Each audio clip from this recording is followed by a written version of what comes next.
सकाळचे फक्त 11 वाजले होते की मी झोपेतून उठलो. घरचे म्हणते तर बाबू एवढ्या लवकर काऊन उठला, जा थोडासा आणखी झोप. मी झोपायला चाललोच होतो की तेवढ्यातनी कोणीतरी कंबडक्यातनी लात मारली. अरे नाही हे तर माझ्या घरच्याचा प्रेम दाखवायचा तरीका आहे. मग तेच प्रेम भावना मनात घेऊन सरकतीर आलो बस स्टँडवर. नाही मी घर सोडून नाही चाललो, आजी तिच्या घरी चालली होती तर तिला बस स्टँडवर सोडायला आलतो. मग घरी चाललोच होतो की तेवढ्यातनी आपल्या कागदाचे तुकडे भेटले. ते म्हणे दादा आम्हाला बी व्हिडिओत निघे. त्याला व्हिडिओत घेतलं आणि सरकतीर धकलो मार्केटच्या दिशेनं. बाबाले मार्केटमध्ये थोडंसं काम होतं. म्हटलं आजीले सोडून येतो त्याचं ते काम होऊन जाते. पण कायचं काय, ज्या माणसासोबत त्याला काम होतं ते या मार्केटमध्ये नव्हता. ते म्हणे मी दुसऱ्या मार्केटमध्ये थांबायला. मग रस्त्यातनी बाईसाहेबाले पेट्रोल पाजलं आणि सरकतीर दुसऱ्या मार्केट कडे आलो. बिन फालतू 2 चक्रा मारास काम पडलं, पण जाऊ द्या शेवटी काम झालं. घरी आलो, बॅगी उचलली धकलो मंगरुळले जायसाठी. पण त्याच्या आधी आई बाबाले खडील सोडायचं होतं. तेवढ्यातनीच आवाज आला, हा सगळ्याचे काम कर. आणि माय काय थांब बिचारे, तुझ्याच पेट पूजेसाठी आलो. तेवढ्यातनीच मागून आवाज आला, आम्हाला बी घेणले का व्हिडिओतनी. नंदन भाऊ म्हणे मला टायफॉइड झाला म्हणून डॉक्टर जवळ जाऊन ढिल्ला करून आलो. घ्या म्हटलं, माझ्याजवळ आले असते तर फुकटात करून दिलं असतं. क्या मतलब ते टायफॉइड नाही टायफॉइड आहे. हाँ ये कर लो पहले.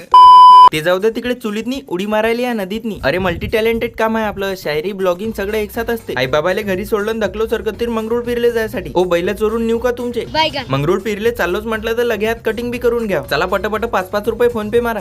तरीका है भीक मांगने का. आपल्या हॉस्टेलच्या मित्रानं लय वर्षाबाद दर्शन दिले. मग त्याला बी व्हिडिओतनी घेतलं धकलो सरकतीर रस्त्यानं. कलरचे रस्ते पाहत शक्तिमानच्या स्पीडनं मंगरुळात नाही आलो. लेकिन ये साला कर क्या रहा है यहाँ पे. लेकाचे बसून तर असे आहे जसं का कोणाला किडनॅप करायची प्लॅनिंग सुरू आहे यायची. आणि हे वय या सगळ्याचा मुखिया #किडनॅपर पैशावाला माणूस. तू मेरे से प्यार करती है या नहीं करती. आपलं कटिंग करायचं एकमात्र ठिकाण तेच आपल्या संदीप दाचं दुकान. आणि हे आहे आपले संदीप दा. हे तर तुम्हाला माहितच असेल. हो तेच सस्तावाला ब्लॉगर. अच्छा मीच हो का.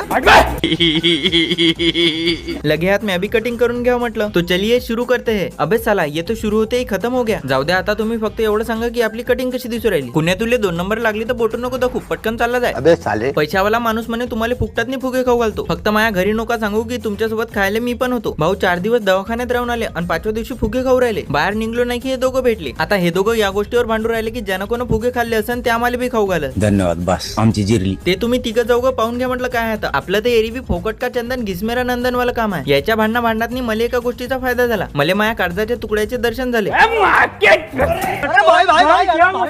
चला तर मग आजच्यासाठी एवढंच. मी चाललो घराकडे, पण तुम्ही मला फॉलो केल्याशिवाय कुठेच जाऊ नका. ते फॉलोचं बटन दिसत आहे ना, त्याला हाताने दबा का पायाने दबा ते काही नाही म्हणत, फक्त फॉलो झालं पाहिजे. करा मग फॉलो. भेटू मग आणखीन अशाच नवीन व्हिडिओतनी. जय भीम जय शिवराय.